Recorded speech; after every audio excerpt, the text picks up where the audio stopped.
Hello and welcome everyone. In today's video, I will show you how to edit your LinkedIn headline.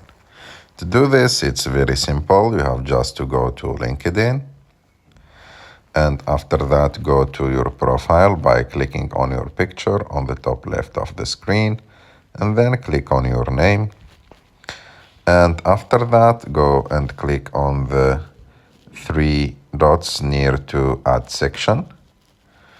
And if you can't find the option here, so you have just to go and click on the pen below your cover photo.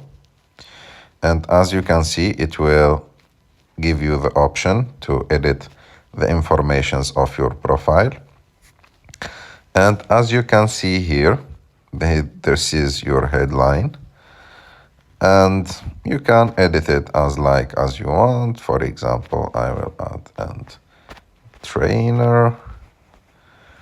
You can put whatever you want here. Of course, you should speak about your qualifications or about the job that you are doing. And after that, click on save. Okay, it asked me for the industry IT. Click on save. And as you can see here, it added assistant at Amazon and trainer. So like that, you can easily edit your LinkedIn headline.